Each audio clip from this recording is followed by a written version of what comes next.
My name is Rachel Morgan, 33 years old, a baker who runs 3 successful bakeries in Portland, Maine. It was a Thursday afternoon when my phone buzzed with a message from Mom that made my blood run cold. "Don't call or come over. We're done." My hands shook, but I didn't argue or cry. I typed back 2 simple words. Got it. That was everything. Years of helping my family, paying for my sister's wedding, fixing their broken car, buying groceries when money was tight, all gone with one message. I'd always been the responsible one. The daughter who stayed close while my sister traveled the world. The one they called boring because I chose baking over their family travel agency. But that message, it was a door slamming shut. I wasn't going to knock on it again.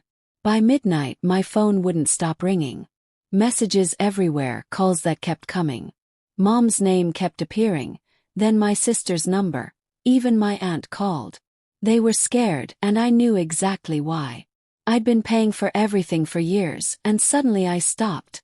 What came next showed me who my family really was, and it wasn't pretty.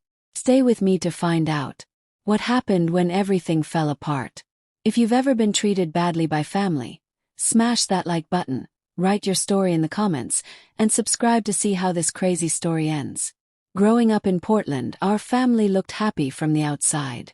My father owned a travel agency, someone everyone in town knew who helped families plan their dream vacations. Mom quit her nursing job to help him run the office and take care of our home. My sister Emma, 3 years younger than me, was the favorite child, the one who could do nothing wrong and who everyone said would take over the business someday. Me, I was Rachel Morgan, the strange one who loved mixing flour and sugar instead of booking flights and hotels. From when I was young, Dad made his wishes very clear. The travel agency is our family's treasure. He'd tell us at breakfast, his voice strong and firm. You need to learn this business, Rachel. But I didn't care about passport stamps or resort bookings. I wanted to create cakes, beautiful desserts that made people smile. By the time I was in high school, I was watching baking videos online and practicing recipes in our tiny kitchen. When I told Dad I wanted to go to cooking school, he looked at me like I was crazy. "That's just playing around, not real work," he said, his words cutting deep. Mom looked away, quiet as always, already picking his side. At 18, I got accepted to a famous baking school in Boston. The letter came and my heart felt like it would burst with happiness. But Dad's reaction broke me into pieces. "If you're not helping with the agency, you get nothing from us," he announced, standing tall with his arms folded. "No money, no help at all." Mom agreed without saying anything, her silence hurting more than shouting. Emma, only 15 then, laughed quietly like she had beaten me in a game. I felt like a stranger in my own house, watching them treat her like gold while I was nothing. I worked 3 jobs, cleaning offices, selling clothes, and serving food to pay for what my small scholarship didn't cover. Tired nights, endless work hours, and huge loans got me through school. Dad never once asked if I was okay, and Mom's rare "I'm thinking of you" felt fake when she'd immediately start talking about Emma's small efforts at the agency. She was perfect no matter what, even when she forgot to send important papers or mixed up customer bookings. I remember one Thanksgiving when I came home from school.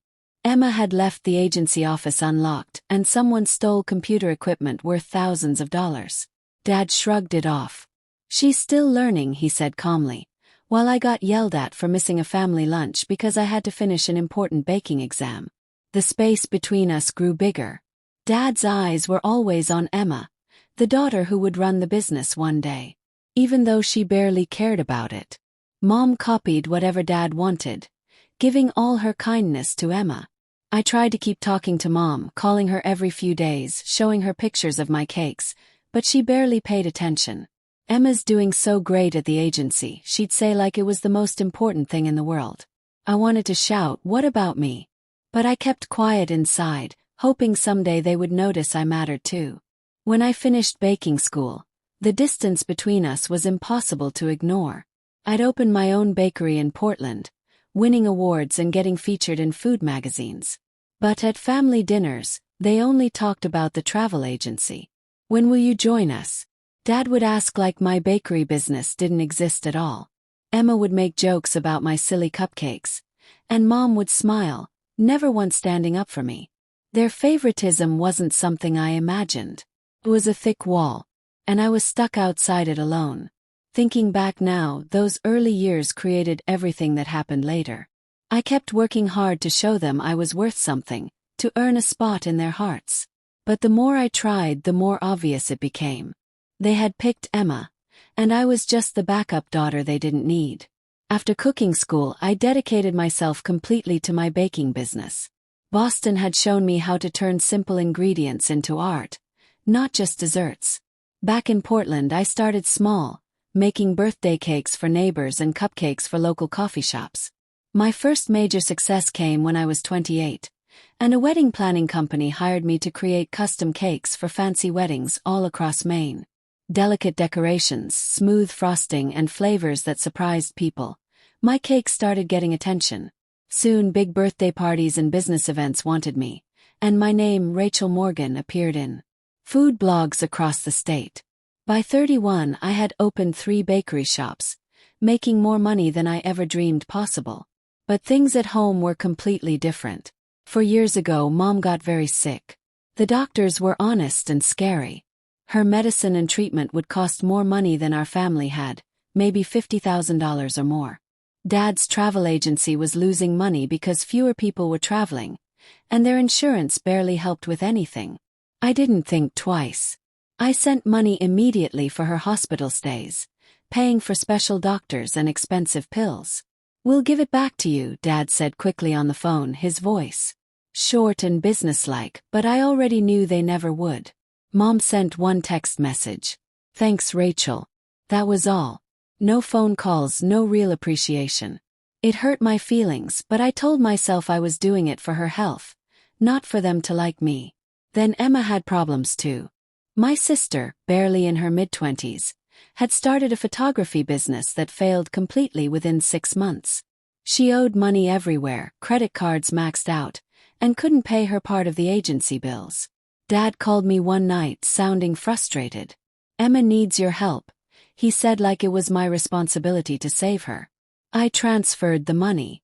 $25,000 to clear what she owed, and another $15,000 to keep the travel agency running. Emma never thanked me. Not even once.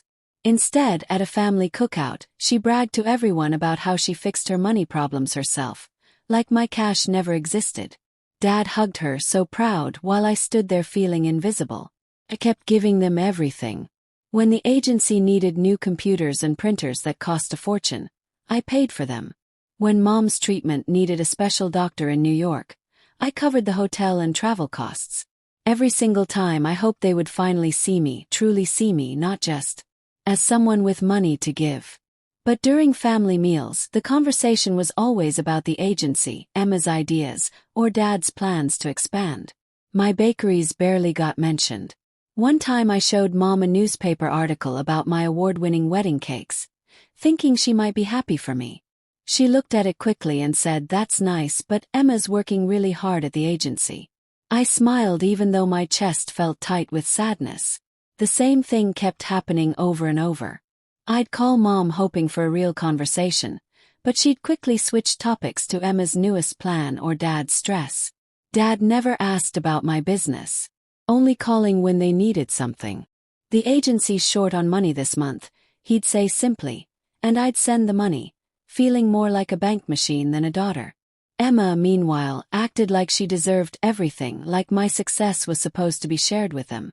"You're doing so well, so why can't you help?" she said once very casually, like my years of hard work meant absolutely nothing. Looking back clearly now, I understand how foolish I was, thinking money would make them respect me. Every dollar I sent, every bill I paid was me trying to cross the gap they had built between us. But they took it all, probably close to $250,000 over those years, and gave nothing back to me. Not even a simple acknowledgement. The pain stacked up inside me, quiet but very heavy, and I started asking myself if I would ever be good enough for them. 4 years into running my bakeries, I came up with an exciting idea for my family. My baking business was doing amazingly well, and I'd been dreaming about a new project, a baking school to teach young people who couldn't afford expensive cooking classes. It wasn't just something I wanted for fun. It was a real business idea with research showing lots of young people in Portland wanted to learn professional baking. I needed money to start it properly, and for the first time ever, I thought maybe my family would understand my vision and support me. I created a whole presentation with cost breakdowns and predictions of how much money it could make, and I invited them to meet at a restaurant downtown. I sat at the table, my laptop ready, slides prepared. Dad sat across from me with his arms crossed, his face showing nothing. Mom sat nearby, fidgeting with her napkin, not looking at my eyes.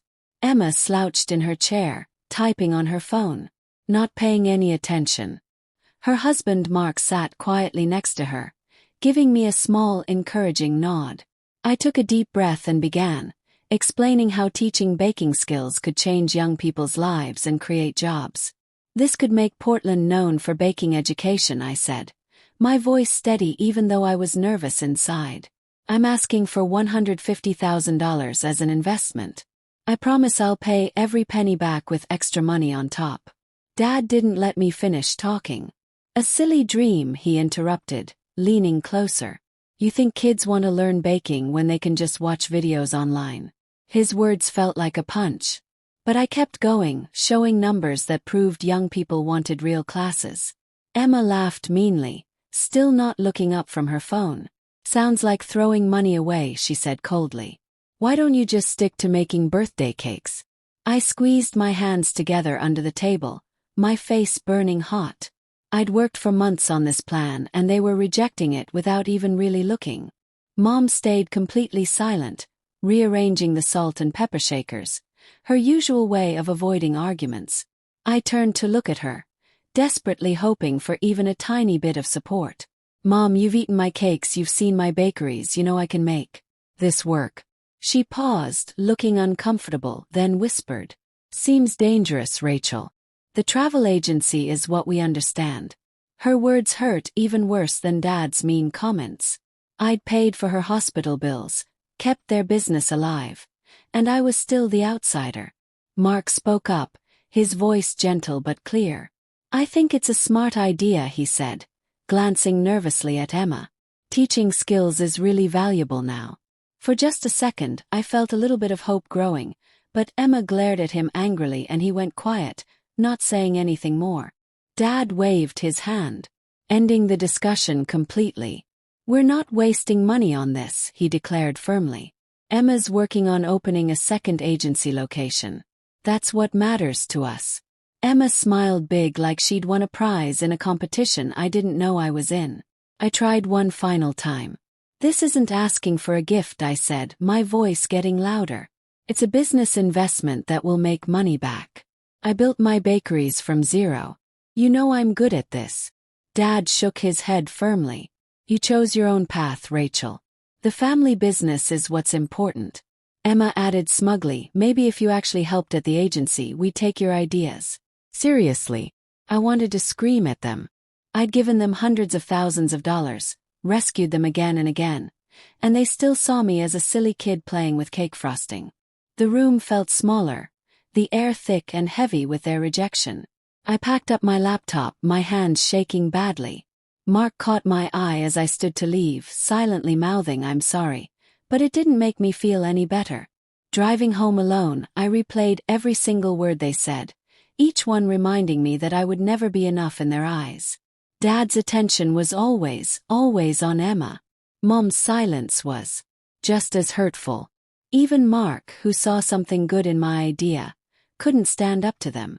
That night, I sat by myself in my apartment, staring at my business plan on the screen. I'd put everything into it, just like I'd put everything into trying to make my family love me.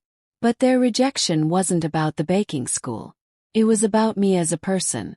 They didn't believe in me, and that truth hurt deeper than I can explain. I didn't realize it then, but that meeting was the start of the end. One afternoon, after a family birthday party, I heard something I was never supposed to hear. Everyone had finished eating cake, and I'd walked into the hallway to get my coat, planning to drive home. Mark appeared beside me, his hands nervous, looking around carefully. He pulled me into a quiet corner, his voice barely louder than a whisper. "Rachel, I need to tell you something important," he said, his eyes checking to make sure Emma and Dad weren't nearby. "Emma's been stealing money from the travel agency. Thousands and thousands of dollars. That's the real reason they're always broke." My heart dropped into my stomach. I knew the agency was struggling, but I thought it was just because business was slow. "She's been taking money for 3 years," Mark continued, his voice trembling. "I found bank statements, secret accounts she's hiding. She's lying to your parents about everything." I stood frozen, my brain trying to understand his words. Mark looked absolutely terrified, like he'd just betrayed his own wife. Before I could ask questions, I heard Dad's voice coming from the living room. I moved closer quietly, hiding behind the wall where they couldn't see me. He was talking to Mom, their voices low but tense. "We need to finish updating our will," Dad said seriously. "Emma's the only one who really cares about this family. Rachel's off doing her own selfish things. She doesn't care about us at all." My heart pounded so hard I could hear it in my ears. Mom said something too quiet for me to hear, then added, "She's given us so much money, Stephen." Dad cut her off immediately. "Money isn't loyalty. Emma is our legacy. We're leaving the agency and everything else to her." I felt like someone had knocked all the air out of my lungs. They were erasing me from their future, removing me completely after everything I'd sacrificed for them. I snuck out through the back door, my mind spinning in circles. All those years paying Mom's medical expenses, saving Emma from debt, keeping their agency running, and they thought I was selfish. I drove home in a fog, replaying Mark's confession and Dad's cruel words over and over. Emma's theft explained everything, the constant money shortages, the bills I'd covered that should have been fine. And yet they were choosing her, giving her everything. The betrayal burned like fire inside me, but I wasn't ready to confront them face to face. Not yet. The next day, my phone buzzed with a text from Mom. "Don't call or come over. We're done." The words felt like being slapped. I stared at my screen, my hands shaking uncontrollably. This wasn't just about the will or money. It was personal and meant to hurt. Mom, the one person I thought understood me at least a little, was pushing me away forever. I typed back, "Got it," and pressed send before I could change my mind. My finger hovered over the call button, but I stopped myself. No more chasing them, no more begging. If they wanted me gone, I'd give them exactly what they asked for. I opened my banking app and canceled every single automatic payment I'd set up for them. Mom's medical bills canceled. Emma's debt payments stopped. The travel agency's rent and utilities, not my problem anymore. I'd spent over $250,000 keeping them afloat, countless hours working extra to fund their lives, and they'd thrown it back in my face like garbage. Cutting those payments felt like dropping a heavy backpack I'd carried for years. But it also hurt deeply. I wasn't just stopping the money. I was letting go of the hope that they'd ever truly see me or value me. As I sat there, watching the confirmation emails appear one by one for the canceled transactions, I felt relief mixed with anger. Mark's words kept playing in my head. Emma's theft hidden for years. How long had they known about it? Had Mom and Dad been covering up for her? Or did they have no idea? Either way, their choice to favor her over me was crystal clear now.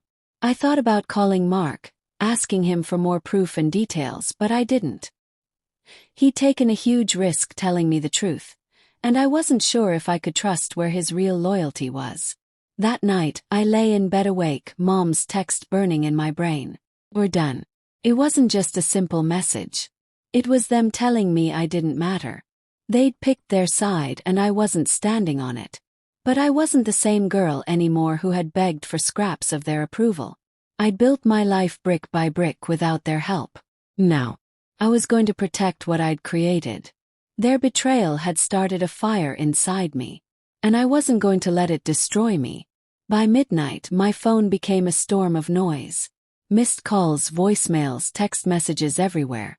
Mom's number flashed first, then Emma's, then Dad's number too. They must have discovered I'd cut off all the money. I didn't pick up. I sat on my bed looking at the screen, each buzz making my chest feel tighter. After years of being their backup plan, I'd pulled the plug and they were panicking. Emma's first voicemail was full of anger and poison. "You think you can just abandon us, Rachel?" yelled through the phone. "You're selfish, leaving us hanging like this." Selfish. I almost laughed out loud. I'd paid her debts, saved the agency multiple times, and she dared to call me selfish. Her second message was even meaner. "You're going to be sorry," she threatened, her voice low and dangerous. "We can get lawyers if we need to." I deleted it, my hand steady but my heart racing fast. Lawyers for what? For saving them from her mess for years. Mom's texts flooded in next. Wave after wave of guilt trips. "How could you abandon me like this, Rachel?" One message said. "After everything I've been through with my sickness, you're turning your back on your own mother." Another text read, "I raised you to be better than this." I stared at those words, her attempt to make me feel guilty and small. She'd always known exactly how to pull at my heart, reminding me of the few good times we'd shared, the conversations I'd thought meant something real. But now it felt like tricks and manipulation, not real love. I didn't write back. I couldn't let her words pull me back into their trap. Dad's call came at 1 in the morning. I let it go to voicemail, his voice booming loud through the speaker. "Rachel, you need to fix this immediately," he demanded like I was an employee who'd made a mistake at work. "The travel agency can't survive without your financial help. You owe this to us." Owe them. I'd given over $250,000, years of my life working extra hours, and they'd written me out of their will, laughed at my dreams, chosen Emma despite her lies. I saved that voicemail not because I felt guilty, but to remind myself of who they really were. By the next morning, the messages just kept coming and coming. Emma sent another text. "You're destroying this family. This is all your fault." I could picture her pacing around, blaming everyone except herself for the hole she'd dug. Mark called once but didn't leave any message. I wondered if he felt stuck in the middle, knowing what Emma had done but too scared to speak up again. Mom's next voicemail was softer, almost begging. "Rachel, please talk to us," she said, her voice cracking and breaking. "We're family. You can't just walk away from us." I wanted to believe she really meant it, but her text saying "we're done" was still burned into my memory. Real family doesn't write you off like trash. Dad's second call came that same afternoon. I answered, thinking maybe, just maybe, he'd admit they were wrong about everything. Instead, he launched into an attack. "You're putting your mother's health in danger," he said accusingly. "Her treatments cost so much money, and the agency is drowning. You need to step up and help." Not one single word about the will, Emma's stealing, or how they'd betrayed me. I held the phone tight, my voice calm but ice cold. "I've been stepping up for years, Dad. I'm finished now." He paused, then said, "You'll change your thinking when you see what this does to all of us." I hung up, my determination getting harder and stronger. The flood of messages didn't stop at all. Emma's next message tried to threaten me with exposure, whatever that meant. "Everyone's going to know how you betrayed your own family," she wrote. I rolled my eyes. Betrayed them? After I'd carried their weight on my shoulders for years. Mom sent another text, bringing up memories from when I was little. "Remember when I taught you how to ride your bike?" She wrote. "I've always been there for you when it mattered." But she hadn't been there. Not when I needed her to defend me. Not when they made fun of my baking dreams and called them worthless. I stayed completely silent through everything. Each message, each call was a desperate attempt to drag me back into their mess and chaos. But I saw it all clearly now. They didn't want me as a person, just my money and support. I checked my bank account one more time, confirming all the canceled payments were really stopped. No more covering Mom's medical expenses. No more rescuing Emma from her problems. No more saving Dad's failing agency. I'd spent years trying to earn their respect and love, but respect wasn't what they offered me. It was control over me, and I was completely done giving them that power. By the end of that week, their panic had only gotten bigger and louder. Their words, angry and begging and threatening, piled up in my phone. But I didn't give in or waver. I'd made my choice not because I wanted revenge, but because I needed to survive. I wasn't their ATM machine anymore. I was Rachel Morgan, and I was finished being their backup daughter. 10 days later, I agreed to meet them at a diner in downtown Portland. I'd said yes to one final meeting, not to make up or reconcile, but to shut the door completely and lock it forever. The air felt thick and uncomfortable as I walked inside, seeing Dad, Mom, and Emma sitting at a booth in the back corner. Mark wasn't there. He'd sent me a text apologizing, saying he couldn't handle the fallout. I sat down across from them, sitting up straight, my mind made up and unshakable. I wasn't the same Rachel who'd begged for their love and approval years before. I started by telling them the truth. I sold my 3 bakeries, I said, my voice strong and clear. A big restaurant company bought them for $900,000. Their eyes went wide with shock, but I didn't stop talking. I built those businesses from nothing without any help from you. Even though you doubted me every step of the way. Dad's jaw got tight. Mom looked down at the table, and Emma shifted uncomfortably in her seat. I leaned forward. I gave you everything I had. Money, time, trust. And you threw it all away. Picked Emma over me. Even after she stole from you for years. I didn't say Mark's name, protecting him and his secret. Emma's face turned bright red. You're making up lies, she snapped angrily. You're just jealous and trying to tear us apart. I didn't even flinch. The bank records don't lie, Emma. I know exactly what you did. Mom's hand flew up to cover her mouth, but she didn't say a single word. Dad's voice was sharp as a knife. You don't get to judge us, he said firmly. You abandoned the family business and went your own way. I laughed, but it was a bitter, sad sound. I abandoned you. You pushed me out, Dad.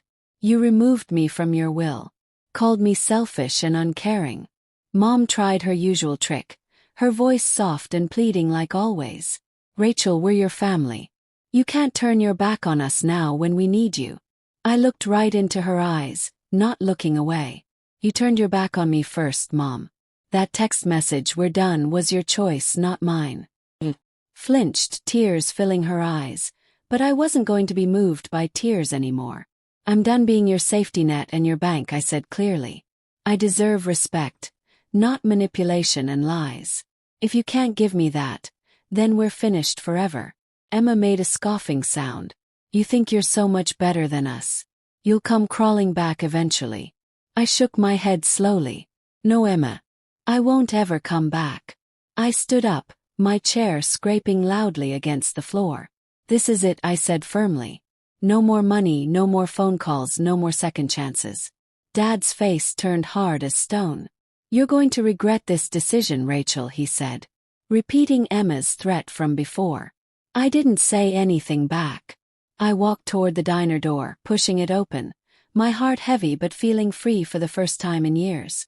I didn't look back even once. 1 year later, I heard what happened to them through people we both knew. The family travel agency went completely bankrupt, unable to survive without my money propping it up. Emma faced serious legal problems. Vendors and suppliers sued her when her hidden bank accounts were discovered, exposing years and years of theft. Mom and Dad moved into a small apartment, living quietly and isolated. Their legacy crumbled into dust. Mark, I learned through a mutual friend, had divorced Emma and started a new life. In another state. I didn't try to contact him. That whole chapter of my life was closed and locked. I moved forward with my life, using my energy to start new projects. The money from selling my bakeries gave me freedom to explore, investing in other small businesses and mentoring young bakers. My life wasn't perfect or easy, but it was mine, built exactly how I wanted it, not how they demanded. I found real peace in creating boundaries, in choosing myself over a family that never chose me. The pain from their betrayal stayed with me, leaving scars, but it didn't control me anymore. Looking back now, I learned something incredibly important. Respect begins with respecting yourself first. I spent so many years trying to earn their love and approval, thinking I had to prove I was worthy. But no amount of money or sacrifice could ever change how they saw me. Creating boundaries wasn't selfish or mean. It was survival and self-protection. It taught me to value my own worth, to walk away from people who don't value me. I hope you listening to this story right now take that lesson to heart. Family isn't an obligation to suffer and endure pain forever. It's supposed to be a connection that lifts you higher. If it doesn't do that, you have every right to let it go. Thank you so much for staying with me through this whole journey. It wasn't easy to share this story, but it's my truth and my experience. I'd love to hear what you think. Have you ever had to create boundaries with your family? Write a comment down below and let's have a real conversation. Your stories are important and matter, and I'm so grateful for every single one of you who listened all the way to the end.